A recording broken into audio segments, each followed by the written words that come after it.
비술적 치료라고 하는 건 수술을 안 하고 보통은 약이라든지 관절 강내 주사라든지 재활치료, 그다음에 약간의 보조기, 또 쿠션이 좋은 신발을 신는 등의 이런 삶의 습관 교정 등을 통해서 사실 수술적 치료가 필요 없어도 통증이 조절되는 상태로 만드는 것입니다. 그러나 이러한 통증의 조절이 연골판 파열이 자연적으로 봉합되는 것을 의미하는 것은 사실상은 아니죠.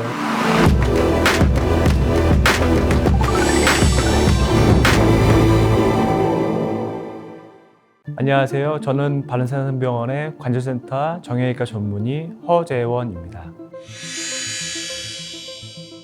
사실상 슬관절에 나타나는 대부분의 증상들은 거의 좀 비슷한 경향이 있고 증상만으로 병을 뚜렷하게 구별하기는 상당히 어렵다고 보는 경우가 많습니다. 그리고 퇴행성 관절염이라는 것이 사실 연골판의 변화도 동반하는 경우가 대단히 많기 때문에 이게 두 가지 병을 구별한다거나 하는 것도 사실은 조금 어폐가 있는 부분들이 있습니다. 하지만 특징적인 증상들을 조금 살펴보면 첫 번째로 이제 통증이 되겠죠. 특징적으로 관절선 압통이라고 하는 증상이 나타나기도 합니다. 관절선 압통 연골판의 위치가 뼈와 뼈 사이, 즉 정광이뼈와 대퇴골 사이에 존재하게 되는데 그분을 이제 손으로 만져보면 약간 물컹하면서 들어가는 관절선이라는 곳이 존재하게 되거든요. 그 관절선을 손으로 눌렀을 때 압통이 나타나는 것을 관절선 압통이라고 표현하게 되고, 이런 압통이 존재할 때는 우리 연골판 파열을 조금 의심해 볼 수 있는 증상 중에 한 가지입니다. 그 다음에 연골판이 찢어지니까 당연히 물도 차고 붓기도 하겠죠. 그런 슬관절의 부종으로 인한 어떤 보행의 장애, 쩔뚝된다든지 디딜 때 아프다든지 그로 인해서 잘 못 걷는다든지 이런 증상이 생길 수 있겠고요. 우리가 이제 무릎 관절은 사실 앞뒤로 구부렸다 폈다 움직여지는 경첩관절이거든요. 이런 경첩관절에 연골판 찢어진 조각이 끼이게 되면 문틀에 손가락이 끼면 아프고 문이 안 닫히잖아요. 그러니까 관절의 잠김, 즉 파열된 연골판 조직이 경첩관절의 움직임을 제한하는, 그러니까 무릎이 잘 안 펴지고 안 구부러지고 하려고 하면 아프고 그런 증상이 생기게 됩니다. 또한 연골판의 주요 기능 중 하나가 경골에 연골판이 붙어 있으면서 무릎에 안정성을 제공해 주는데, 이런 파열이 심한 경우에는 이러한 연골판이 제공하는 안정성이 소실되기 때문에 이 힘이 빠지게 되는 증상이 발생하게 되고요. 특징적으로 또 어떤 특정한 연골판 파열은 무릎을 구부리고 펼 때에 탄바름, 딱딱하는 느낌이 들 수 있는데, 이게 무릎에서의 소리에 대해서 사실 여러 가지 보고들이 많이 있지만 단순히 소리만 나는 질병이 없는 무릎들도 꽤나 빈도수가 높기 때문에 이게 소리만 느껴지는 경우를 반드시 연골판 파열이 있다라고 생각하시면 안 되고, 반대로 연골판 파열이 있을 때에는 소리가 날 수 있기 때문에 앞서 말씀드린 통증이라든지 잠김이라든지 부종이라든지 보행장애라든지 이런 것이 있으면서 동시에 소리가 날 때에는 조금 연골판 파열을 좀 의심해 볼 수 있지 않을까 하는 생각이 있습니다. 마지막으로 특정 외상성 파열의 경우에는요, 연골판이 찢어질 때도 피가 좀 나거든요. 그래서 출혈에 의한 부종이나 혈관절증 같은 증상들이 생길 수 있습니다.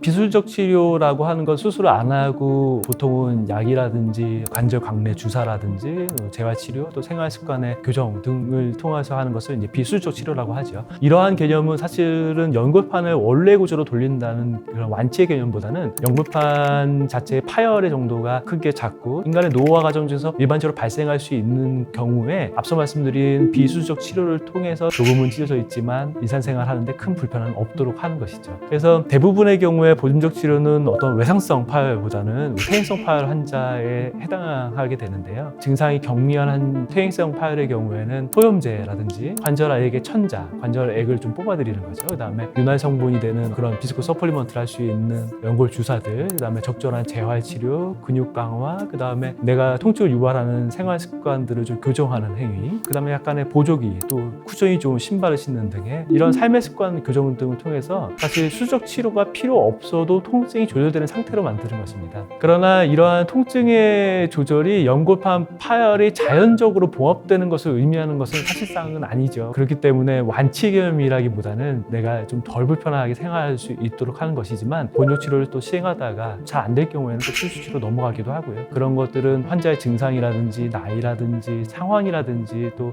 의사의 어떤 질병에 대한 컨셉이라든지 이런 것들을 통해서 이제 종합적으로 좀 판단을 해야 될 것 같습니다. 수술적 치료는 관절경을 이용한 치료가 사실상 거의 대부분입니다. 요즘은 절개를 통해서 시행하지 않고 관절경을 이용해서 수술을 하게 됩니다. 수술적 치료를 할 때는 몇 가지를 반드시 고려하게 되는데 1번 첫 번째로는 제일 중요한 외상성 파열인지 퇴행성 파열인지, 두 번째는 모양이 되겠죠. 어떻게 찢어졌는지, 세 번째는 이러한 찢어진 파열이 봉합이 가능한 부위인지 아니면 부분 절제술 혹은 그거보다는 좀 더 절제하는 아전 절제술 등의 이제 절제해내는 치료가 필요한지를 정밀 검사라든지 환자의 상황을 통해서 이제 확인을 하게 되고요. 또 마지막으로 동반된 다른 질환, 예를 들면 인대 손상이라든지 연골 손상, 관절염의 정도, 다리 정렬 등을 파악해서 종합적으로 파악하여 수술적 치료를 결정하게 됩니다. 파열된 부분을 부분적으로 절제해내는 부분 절제술 혹은 일정 부분 이상을 제거해내는 아전 절제술 등은요, 관절경으로 시행하게 되면서 치료 이후에 빠른 일상생활 복귀가 가능합니다. 왜냐하면 대부분의 경우에는 통증 유발 부위를 제거하는 것이기 때문에 시술 전보다 후에 통증이 사라지는 것이 대부분이기 때문이죠. 그래서 대부분의 경우에는 시술 이후에 목발이나 혹은 보조기 사용이 거의 필요 없거나 혹은 필요하시더라도 짧게 필요한 경우가 많고, 통증의 원인이 되는 그 파열된 부위가 제거가 되니까 통증이 경감되어서 일상생활로 조기에 복귀가 가능합니다. 관절 내시경의 수술 부위 상처가 보통은 관절 내시경을 할 때 한 1cm 미만의 상처가 필요하기 때문에 상처가 비교적 작고 또 출혈이 거의 없어서 재활이 빠르고 하반신 마취로 대부분 진행되기 때문에 비교적 고령에서도 안전하게 시행이 가능한 시술이라고 볼 수 있겠고요. 시술 이후에는 보행을 조기에 시행하며 소염증 등을 복용해서 붓기를 좀 빼고요. 그 다음에 아이싱 등을 통해 수술 부위의 부종을 관리하는 등의 활동이